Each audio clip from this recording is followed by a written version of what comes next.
Morning, everyone. I'm John Pelchicchio. I serve as Deputy Mayor for Planning and Economic Development, and welcome to Studio here in the Golden Triangle Bid. Give yourselves a round of applause.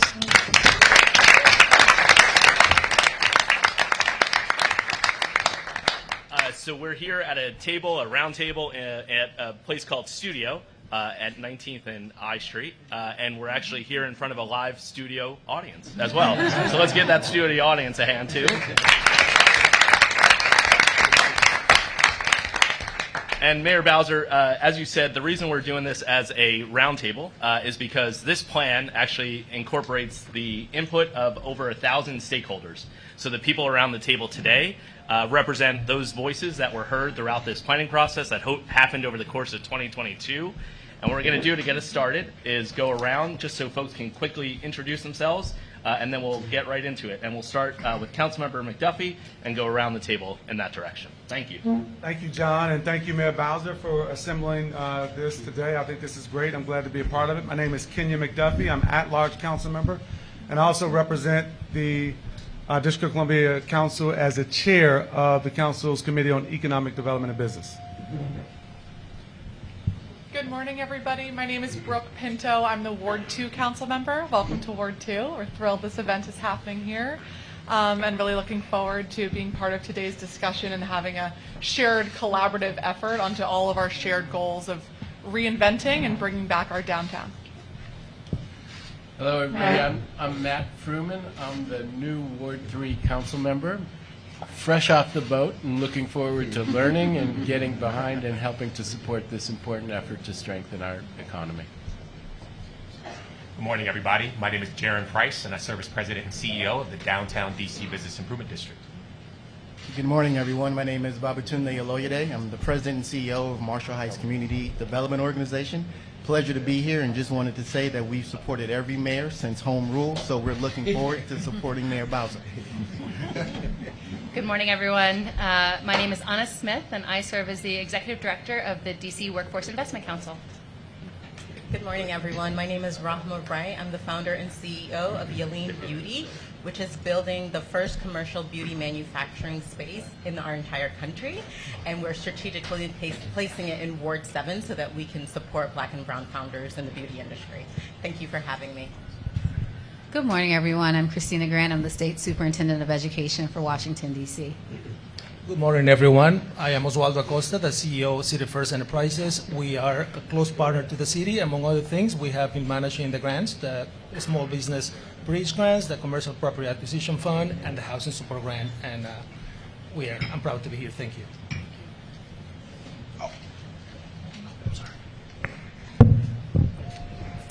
Good morning. I'm Tanya Vidal-Kinlow, and I'm the Vice President of Community Engagement, Advocacy, and Government Affairs at Children's National Hospital.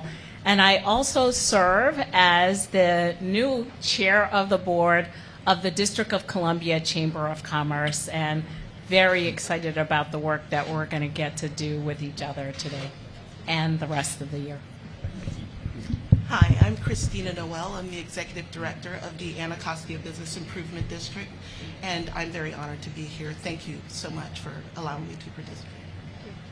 Good morning, everybody. My name is Dr. Unique Morris Hughes, and I am the Director of the DC Department of Employment Services.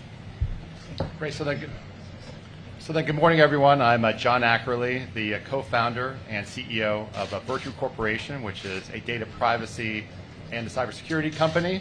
And like the great city of DC, we like to say that we sit at the intersection of policy, business, and then driving positive social change, and really excited that we are tripling down on our DC presence.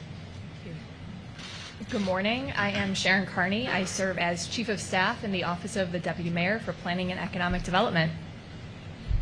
Good morning, all. My name is Antoine Ford, President and CEO of Enlighten Incorporated, a technology firm located in beautiful Anacostia at the MLK Gateway. Also serve as the board chair for the Workforce Investment Council. Good morning, everyone. I'm Anita Cozart. I'm the director of the Office of Planning here in the district. Good morning, everyone. Tiffany Williams, President and CEO of Martha's Table. I'm Steve Gladday. I'm President and CEO of the Coalition for Nonprofit Housing and Economic Development. We represent 95 nonprofits and 16 mission-driven for-profits here in the district. Hello, everyone. My name is Jeremiah Mahoney, and I just want to start off a little different.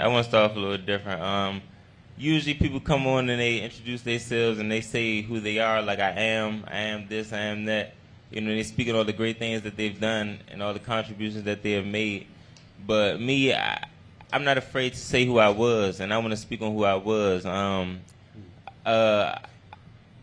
I was down, you know. I didn't have no self-esteem at one point.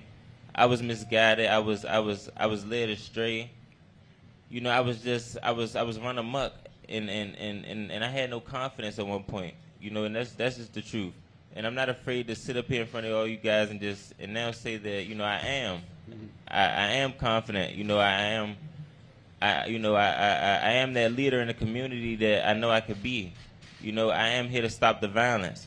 And that's all due to one great person in the District of Columbia, and that's Mayor Bowser, someone whose leadership and just great guidance have uplifted the youth like me in the community. You know, I am the community. I am the voice of the voiceless. I am the child that's in Ward 7 and Ward 8 who doesn't really have a voice. I am that person. So when you ask who I am, I'm an advocate as well as an IT apprentice with the company Build Within, who's gotten grants from Mayor Bowser to help individuals like me to sit up here amongst guys, you know, great people like you know yourselves. So when people ask who I am all of you. You know, and it's all thanks to Mayor Bowser, you guys. So I was like,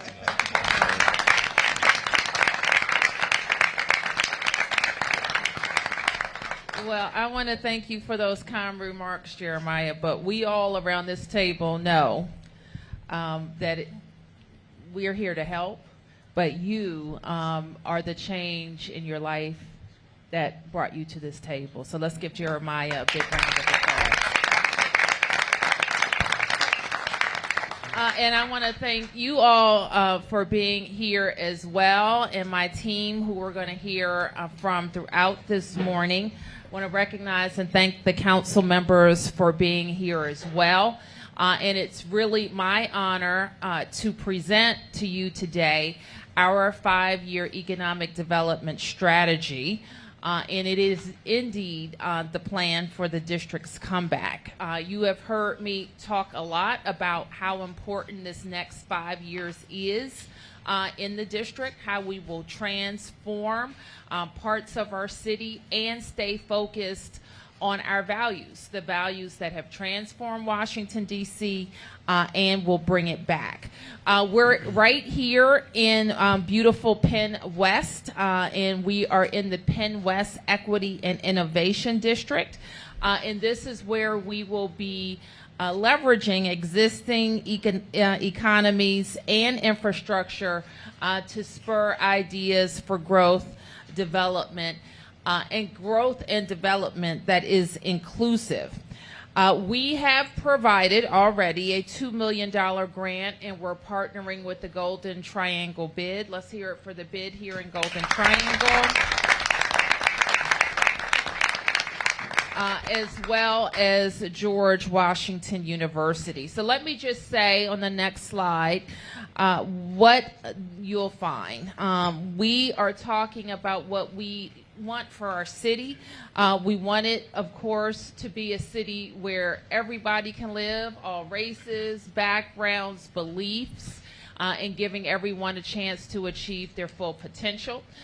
We are an urban center, and we like it that way, and we want to be a destination of choice for job creators as well as visitors and residents, in a place where people continue to choose to live, work, visit, and thrive.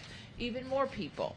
And we are talking about, and I know Chairman McDuffie and I share this view about what economic development should be for our city.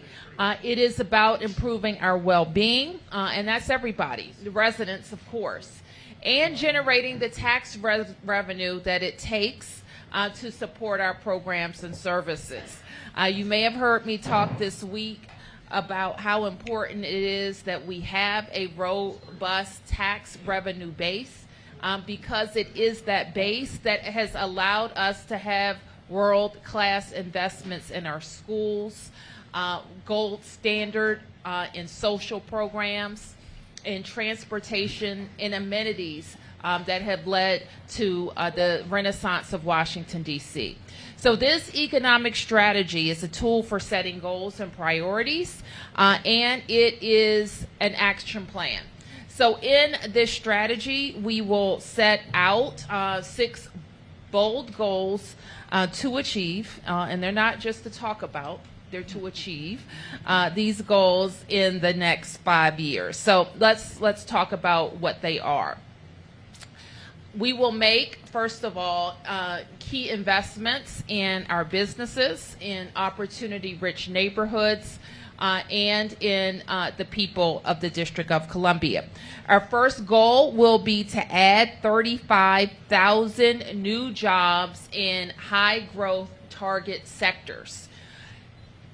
Pay attention to the sectors we're talking about, because you'll hear them again and again when we're talking about school investments, even when we're talking about transportation and housing investments. How do they align to the places where we know that we can grow jobs? And when we talk about growing jobs, this means more DC residents having the opportunity for good paying jobs so that they can afford the wonderful quality of life that we have in the district. So those target areas are in education and research, communications and design, consulting, hospitality, tourism and entertainment, in the life sciences and health, and in technology, including cyber technology and AI.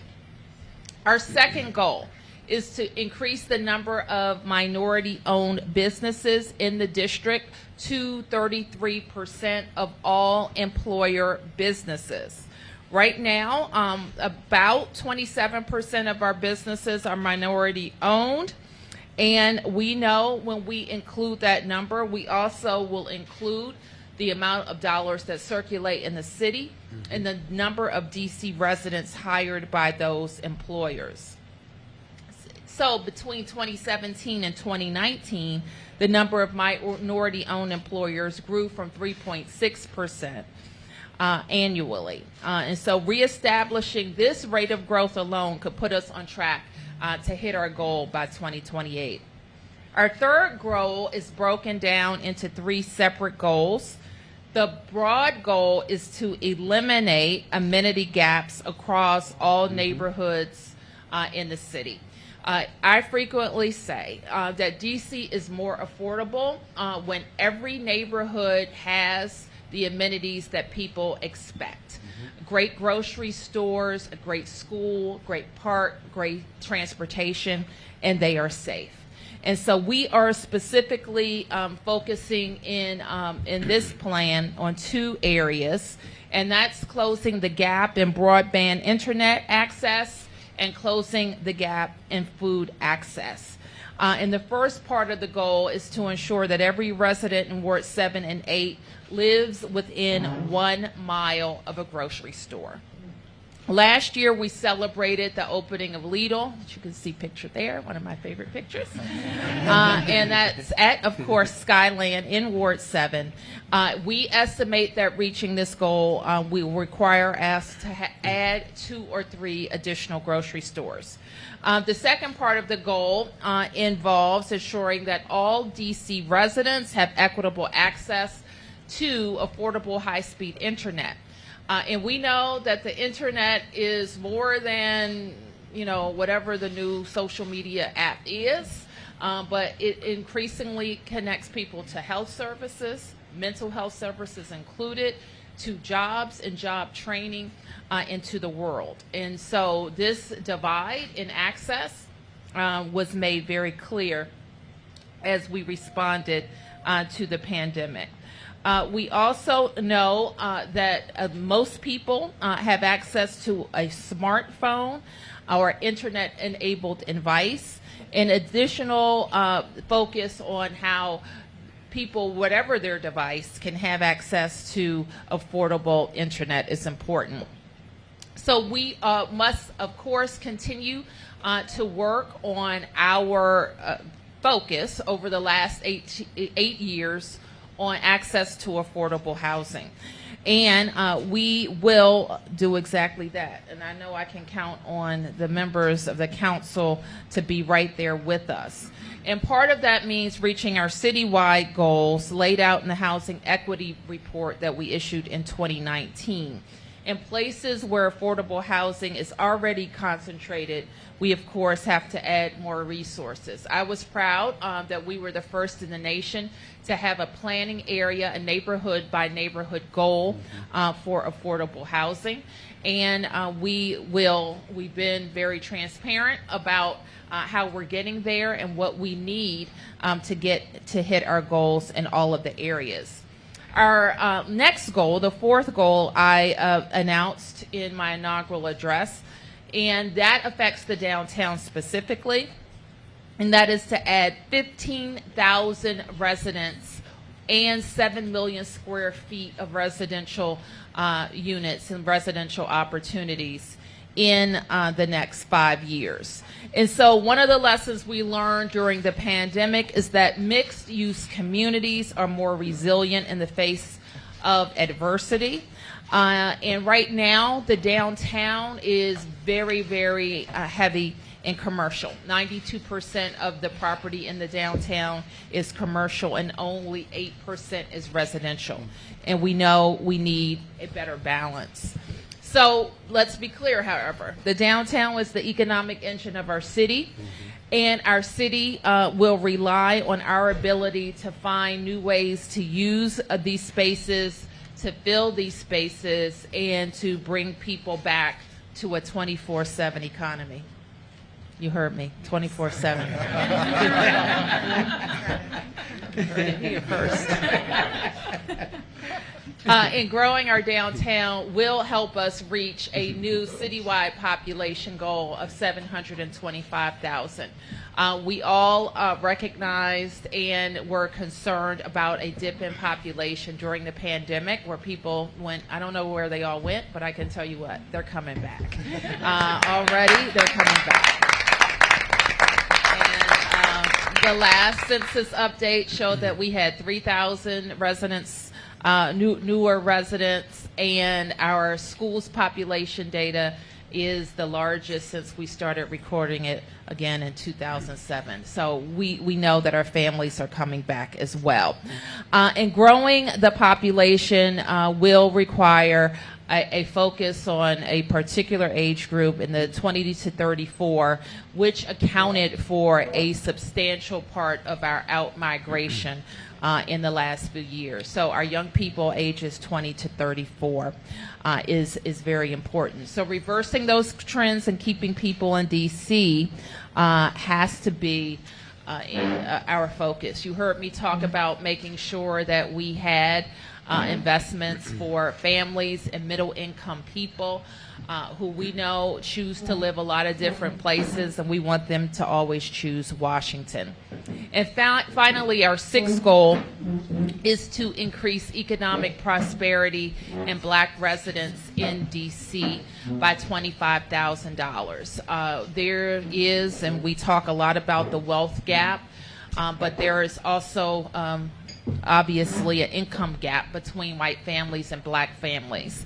And we set the goal of increasing household income by $25,000 for Black families in the next 5 years. We launched recently the Black Home Ownership Strike Force with specific goals around home ownership, and we know that too will help us close the wealth gaps. So there will be a lot of discussion and a lot of work to get there. And on the next slide that we will share with everyone on our website is an exhaustive list of some strategies that we are, it's not exhaustive. It is a select list. As long as it's not exhausting. Energizing list. it's a preliminary list of strategies that we know work and are working. And it helps us start the conversation amongst ourselves, but also with our colleagues on the council about how we stay focused and work together hand in hand. So I do want to turn now to Councilmember Kenya McDuffie, who chairs the council's Business and Economic Development Committee, for some thoughts, and then I think we're going to have a conversation. Thank you, everybody. Thank you, Mayor Bowser. Let's give Mayor Bowser a round of applause for that presentation. So I'm excited, Mayor Bowser, and I really appreciate you again bringing together this group of individuals who helped to contribute to this strategy and this plan. And as the chair of the committee, the council's Committee on Business and Economic Development, I'm excited because I think sometimes when people look at the District of Columbia, they think that everything's going very well, and I think there's a lot to be said about how well things are going. But I still think that we need to be planning for a comeback, and we need to be planning to attract more residents to the District of Columbia. We need to be planning, and this strategy, I think, reflects our desire not only to keep and grow existing businesses like some of the ones that are around this table, like Enlighten and like Virtue, because they are driving employment in our city, but we also need to be thinking about how we attract new businesses to the District of Columbia. And what I'm seeing in what you have laid out here includes those things. It also contemplates, which I think is incredibly important, and we've already taken some steps together, both as a council and you as a mayor with your team, how we're being intentional in investing in Black-owned businesses, Hispanic-owned businesses, and making sure the economy and the district's investments are reflecting the beautiful diversity that exists in our city. And you're doubling down on those things. Talking about a goal that you laid out to increase Black household income by $25,000, that's bold. And I hope folks won't gloss over some of the things that you've included in here. They'll spend some time with it, let some of this stuff marinate, because I think when you think about the future of the District of Columbia and what you've laid out and what is not a one-year plan, but a 5-year plan, I think there's some major things that I look forward to working with you all on. I also want to highlight some of the work you're doing on grocery stores. You said the Lidl photo was one of your favorite photos, and it was a great ribbon cutting. But I also think it really reflects the investments that you've made and your teams have made to expand access to healthy food options to everybody across the District of Columbia.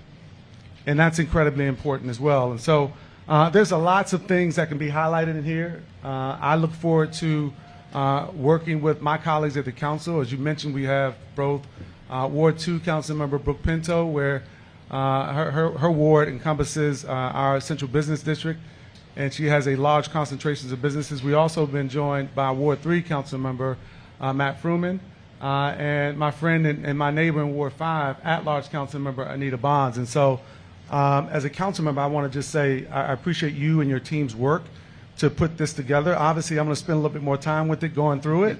But I think this conversation is important too, because you've got people around the table who not only help contribute to what's in here, but are going to be the ones who are helping to implement and hire and drive our local economy. And so I want to say thank you again. Thank you. I really appreciate it. I think next is, we're going to turn to Councilmember Pinto.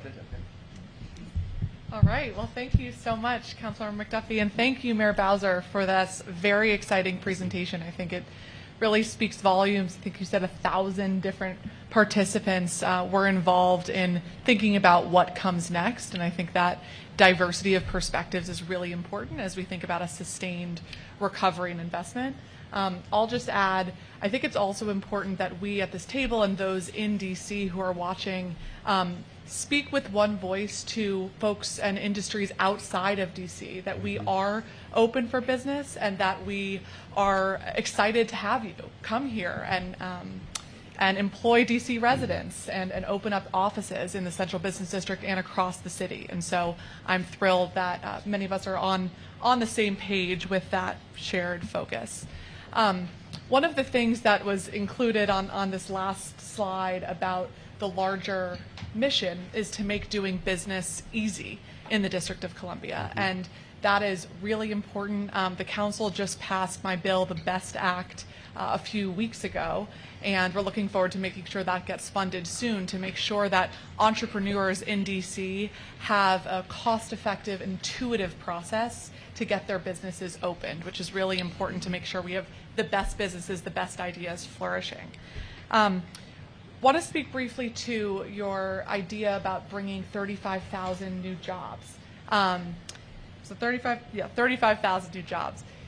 We are so excited to hear that, and I think that there's a lot of collaboration that needs to happen to invest early in the pipeline for what those jobs can look like.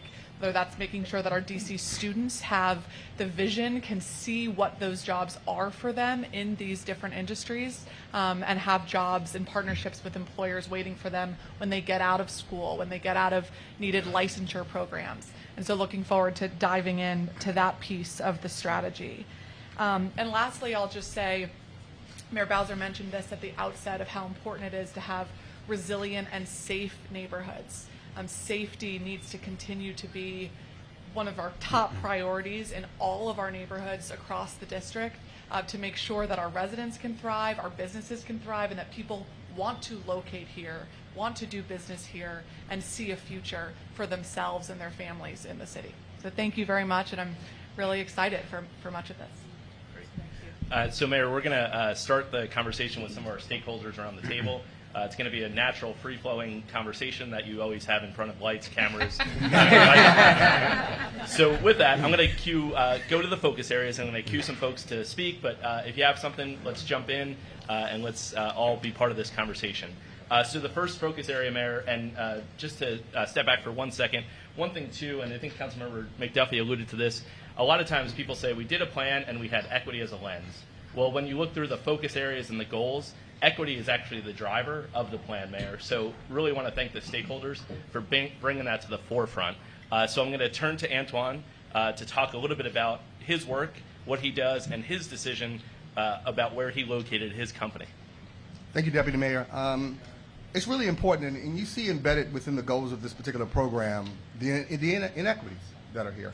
And so part of locating Enlighten as a tech firm to Ward 8 in beautiful Anacostia was to address some issues when it comes to being able to avail individuals who never thought they could work for a tech firm, do cybersecurity, system engineering, to expose them to what we are, that we can exist. And I think that was important. So when people walk by, all of a sudden, they're like, what is Enlighten? We're a tech firm. But you're located on the corner of MLK and Good Hope Road. And from that perspective, we're able to change the hearts and minds of individuals. And when the mayor gave the goal of raising 35,000 new jobs, we focused on the tech sector. We talked about the wealth gap.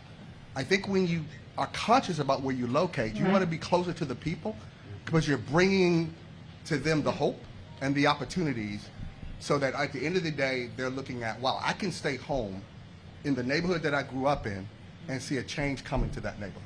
And I think those things were important to me. And I think Jeremiah said, well, I got to jump in. And if we do one thing today, it's make sure Antoine and Jeremiah connect. Well, I saw IT Apprentice, so I was going to say come to me anyway. Hold on, what about virtual? No. John, can we share? We have plenty. Let me be the first to tell you, we have plenty of talented DC residents that are ready to work. We have so many. I got everybody covered. Now we definitely got. I was just wanting to say, Mr. Antoine, it's just from what I see, it's just about getting people to know, and from what I see in the community and a lot of the youth, they just don't know. They don't have the knowledge about these type of programs because they're so caught up with other things. I just think if we can get some type of, because it's plenty of outreach programs, but if we can get through to them, really get through to them and say, hey, look at this guy, he can do it. Like me, for example, when people see me in my neighborhood, they're, wow, he's sitting next to, the mayor, the deputy mayor, he can do it. This is real proof. So I just feel like when the real proof is there, then they will believe. But until then, I just feel like they don't believe, Mr. Antoine. We got to get them to believe. That's all. I think, Jeremiah, you'll hear some people here, when you locate near them, it's not outreach, you're home. Right, okay. Absolutely. Unique, did you want to jump in on that? Yeah, I do. So, Mayor, I was really struck by what you said last week in your inauguration speech about winning. And the reality is that the comeback is here, but we've been winning. Unemployment is at a single digit in Ward 7. When you started prior to 2015, it wasn't that. It was in deep double digits. And so Jeremiah is one of our apprentices that through ARPA investments, Mayor, that you've directed, we've been able to fund more young people in IT apprenticeships, but in non-traditional sectors. Part of the work that we're doing at the DC Department of Employment Services is focusing on building talented human capital in the District of Columbia. I am convinced that we will have more than 35,000 people who are talented and ready to compete for those jobs. But in order for us to get them ready to compete, we need our CBOs, we work hand in hand and we're lockstep with the education cluster and education agencies to get our young people prepared. So we are winning because we know how to win. And we're going to continue to win, but I am confident we'll have more than 35,000 Jeremiahs ready. For sure. And so the mayor has tasked Unique and I with jobs. She says I have to create them, and Unique's got to fill them with DC residents. That's it. So we are creating some jobs, and John has decided to make sure that his company is a DC company. And we actually are proud to announce today that he's the first recipient of the Vitality Fund. All right. Thank you very much.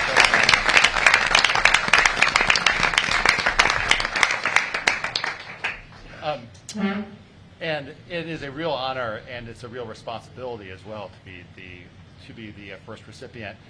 And the theme of then winning and the comeback has been coming. I will say it does not come with without a lot of hard work and a lot of micro decisions. So then along the way by the mayor. For example, when we first got our business started, my brother and I, who was a former NSA engineer, we were funded by a Silicon Valley firm that will go nameless right now, who required that we move to Palo Alto. We said no to that, and we convinced them why. But in 2015, when we first met, and you created a forum for companies like ours at the South by Southwest to really promote what DC was doing, that was one small step. And fast forward, 8 years and having the opportunity to really triple down, not just through the Vitality Fund that was a real catalyst, but this overall bold strategy to really create a space that is not an office space so much as a place where business as a team sport we can bring in the community, particularly in the cybersecurity world. It is really about engagement. And so it's going to become a real engagement hub in Ward 2, right in downtown DC. So super fired up, and thank you very much for your leadership. Congratulations. Thank you. And so it's important that we talk about tools. People will hear me talk about the tools that we need in our toolkit.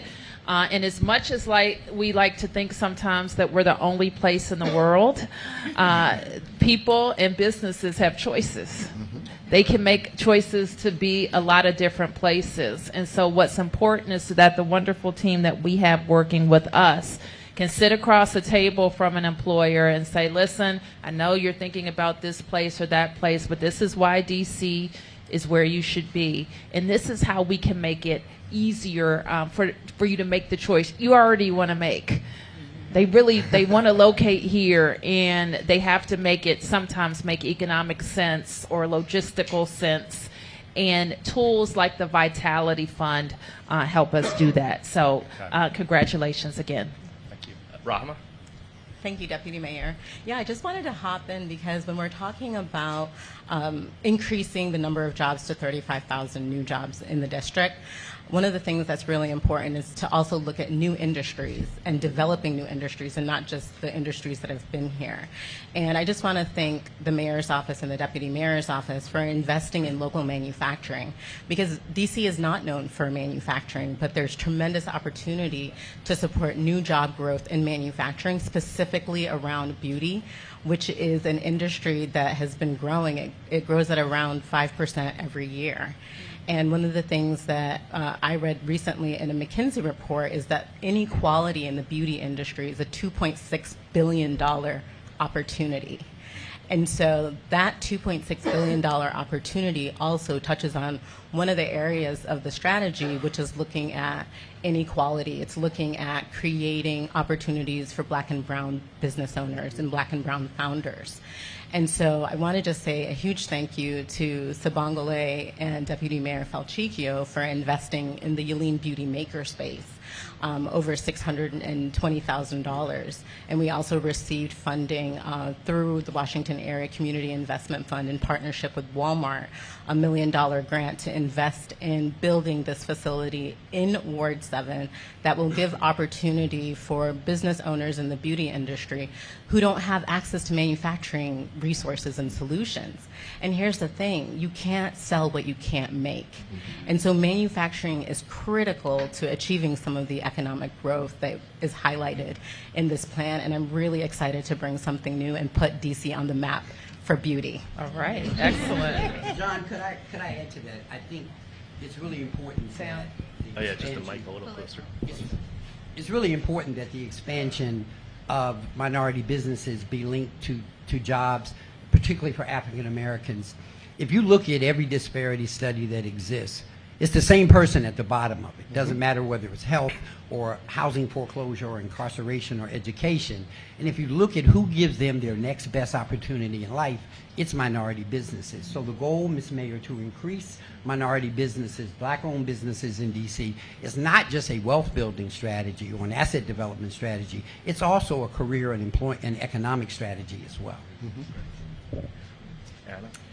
Building off of what my esteemed colleagues just said, I think this is an area that the Workforce Investment Council is really proud to support. And as Antoine shared and as Stephen just shared, we know that our local businesses are even more likely to hire our residents, and they need help, they need support. And so these are places where the Workforce Investment Council is supporting intermediaries, bringing our employers to the table, helping connect them with our education and training organizations, our government partners, to make sure that what we're investing in our young people is what those employers need and that they have that pipeline of folks. And so through grant making and through a technical assistance grant that we're standing up this year, we want to help employers focus on skills-based hiring.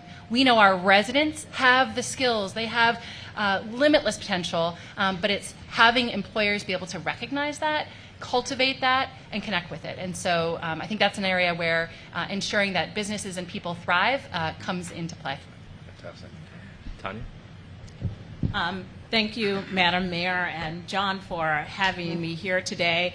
I just want to echo what I've been hearing about the opportunities for new industries here in the District of Columbia. I believe that when our communities thrive, our city will thrive, our businesses will thrive. And so the work that we've been doing at Children's National, at our research and innovation campus, to bring in the life sciences. And I was very, very happy to see the life sciences as one of the priority industries for this new economic comeback plan. We know for a fact that not only is there opportunities for thousands of new jobs, permanent jobs in the city, but well-paying jobs that are pathway to the middle-class jobs. And we need to be able to partner with Anna and her team at Workforce Investment Council and to work with our universities to help us to build the pipeline of people to fuel this new industry. It is an exciting opportunity where people can be involved in employment that actually is life-saving employment. And so the research and innovation opportunities, not only do we need like really smart scientists, but we need techs in these laboratories. We need people who can help us to do the research, to help write the reports, a myriad of job opportunities that exist with this new industry that is a hot industry, and we are primed to bring it here to the District of Columbia, especially when we partner together and also regionally in Maryland and Virginia. Well, thanks for that point, because as you, Tanya, were speaking and what John said earlier reminded me of the groundwork and the work that it takes to get to this point where you have an innovation research hub at Walter Reed, and John is the first Vitality Fund recipient. So I just want to make sure everybody heard what they said.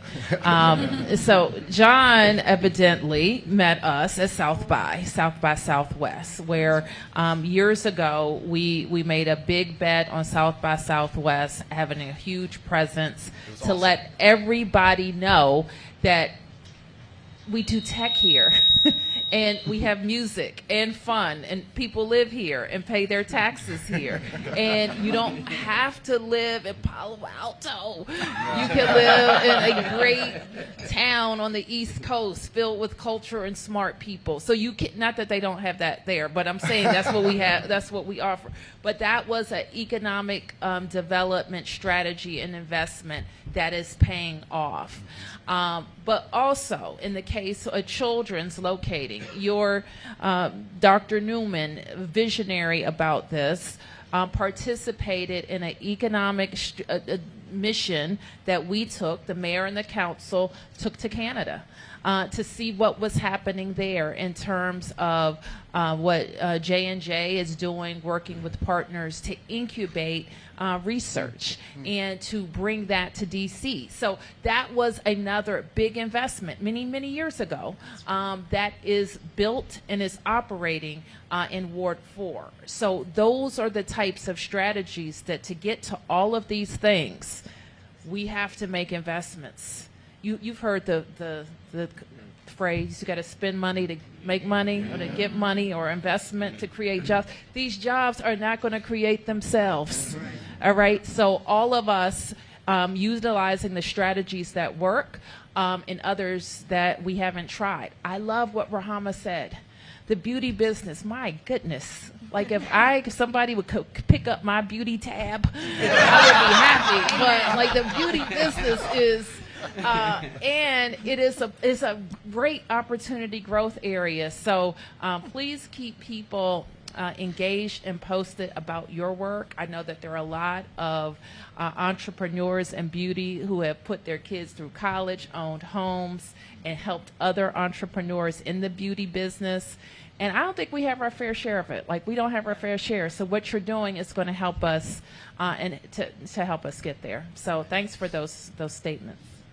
Mayor, I pause and hesitate about using one of the lines that you've used when we travel, either domestically or internationally, because I know the U.S. Conference of Mayors is coming here next week. But you've often said that we're Palo Alto with seasons. We're Boston without the snow. We're New York without those skyscrapers that block the sun. And we're Miami without... I'll just leave it there. I'll just leave it there. So with that, I want to go to the next focus area, which is opportunity-rich neighborhoods. And this really matters because it really has an impact on outcomes. So I want to turn to Sharon, talk a little bit about what the research shows about residents who grow up in what we call a high opportunity neighborhood versus a low mobility neighborhood. And so we want to talk about that. And then I'm going to cue Councilmember Bonds and Councilmember Fruman to talk about why the housing goal is so important and the work ahead. So with that, we'll go to Sharon. Thank you, Deputy Mayor. So numerous reports, a lot of research shows that one thing is really simple: where you live matters. It matters to your opportunities to earn a living. It matters to your life expectancy. And we have some really huge gaps in some of our neighborhoods in the district between our lowest mobility areas and our highest mobility areas.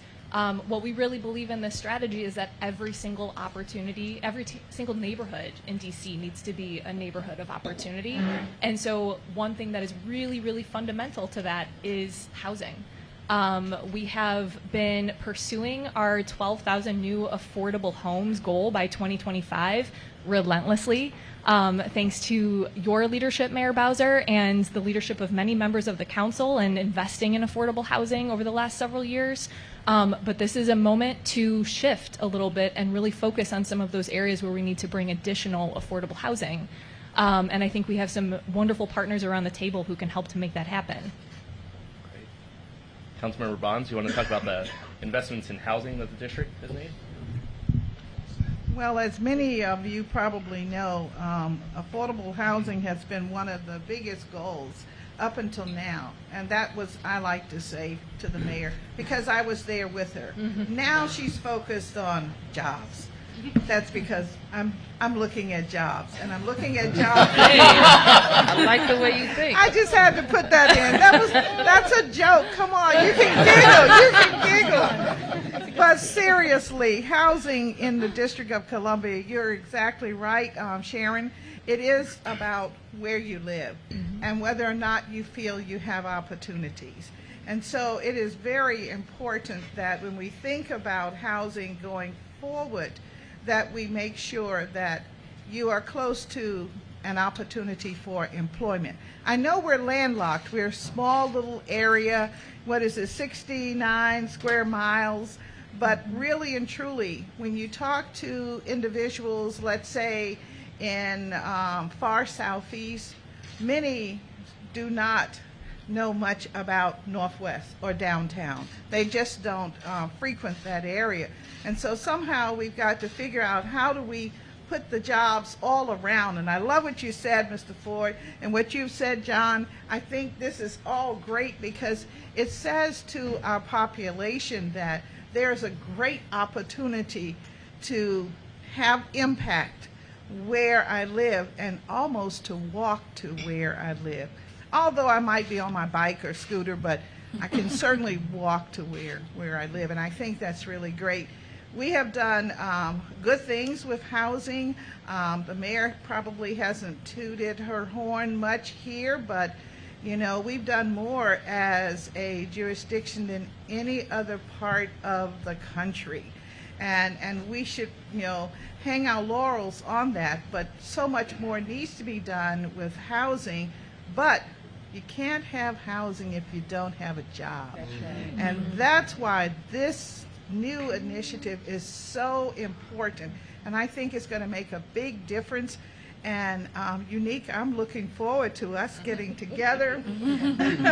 And you also, because you're in the apprenticeship program and you can advise us, you know, sincerely. All of this is very good. And I'm just thankful that I get to serve with my colleagues on the business committee, because that's where the action is as we move forward in our society here in the District of Columbia. We have to be focused on that. We must recover, and we must recover for those that live here, excuse me, and we have to decide, do we want to encourage more to come into our community that already have, you know, job potential, while we're also trying to get more who live here today to have an opportunity to a career. So I think it's like wave in and wave out. I think we want to make sure that we have a successful society here in the District of Columbia. Thank you, Mayor, for that. So thank you for the opportunity to speak. Housing in Ward 3 is a particular challenge. The mayor has very ambitious goals for affordable housing in Ward 3, and we have not made a ton of progress towards those goals. And it's going to be really important for us to make that progress. It's not just about affordable housing, though. In Ward 3 came to look the way that it does because of intentional policies of expulsion and then segregation. And if we are going to change that, we have to be equally intentional about creating opportunities and a welcoming environment so that we bend the history that has been so negative. And so I am deeply committed to working with the mayor and the administration to try to do that over time. I'm going to cheat and go back to the last one a little bit. It relates to this, to opportunity-rich neighborhoods. One of the things that makes Ward 3 so attractive is the great schools.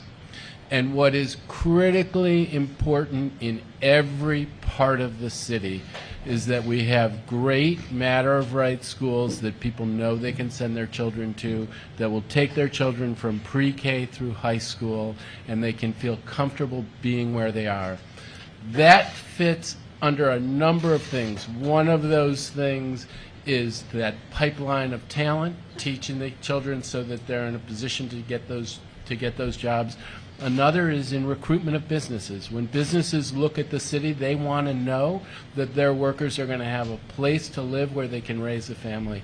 So I would add, and the mayor has been great on this, and that we need to think about investment in our schools as an economic development investment. So thank you. So before we move on to the next focus area, comments, questions? If not, what I'm going to do is go to thriving. I have a question. Actually, just a statement. When I look at all the initiatives that we went over today, I think all of them are great, and I think that we have a lot of low-hanging fruit in terms of large-scale real estate development projects. And I think in order to make all the neighborhoods really as successful as we want them to be, we really need to leverage those large-scale projects to make sure that the community really is benefiting from that development, not only from an employment, but from a housing, from just the amenities that we talked about earlier. I think we can use these projects to really drive home that goal, and I think it'll help us jumpstart this, right, to really make sure that we're on target and we're working towards these, I don't want to call them ambitious goals, but there are goals that are sorely overdue. You can call them ambitious. So let's go to the next, and thank you for that. Let's go to the next focus area, which is thriving people. And there's a couple goals here, including a population goal. So let's go to Anita to talk about where we are in terms of population and how we get there. Sure. So as Mayor Bowser shared, cities across the nation experienced downturn in population related to the pandemic, and we're coming out of that, and we're happy that we're coming out of that. People are coming back internationally, domestically as well. And what's important for us to do is just to make sure that we're understanding who's coming back and what their needs are, and making sure that when we look at opportunity-rich neighborhoods, that we're continuing to pursue that and ensure that as people come, they're able to, depending on where and what stage they are in their life and their employment, that they're able to find a pathway that allows them to stay here. And so one thing that's really important is just that piece around messaging, is that people are coming back to the district. We still have our competitive universities. We still have employers who are making big investments here, and so that is going to continue to be a draw. And so that's a kind of important piece. I can really nerd out on some data at the moment, but I will spare you all of that. And Tiffany, talk a little bit about this focus area and the goals within it.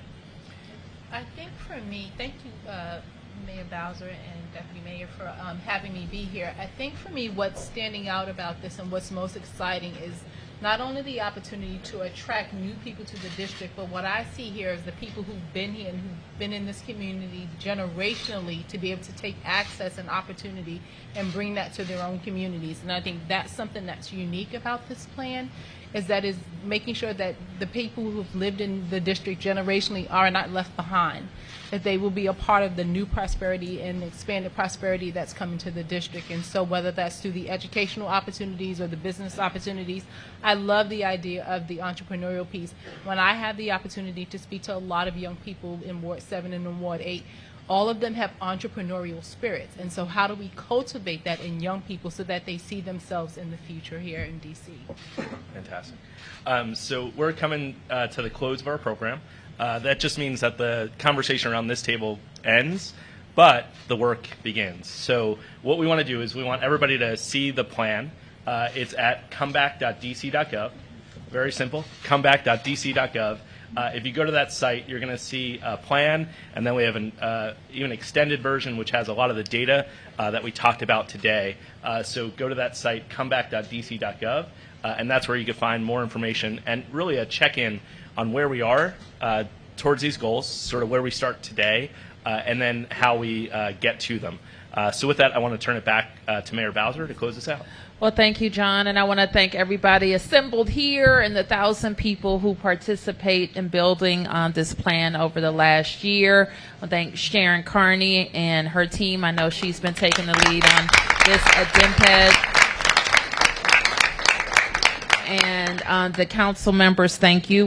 Our aim is to keep you up to date as we have seminal points in this plan, but also bring in people who are doing this type of work in other places in the country who are also on a comeback journey, so that we are learning from each other, but always keeping our eye on how do we make our city more vibrant, more inclusive, and stable revenue-wise, so that we can make the world-class investments that we're known for. So thank you, everybody.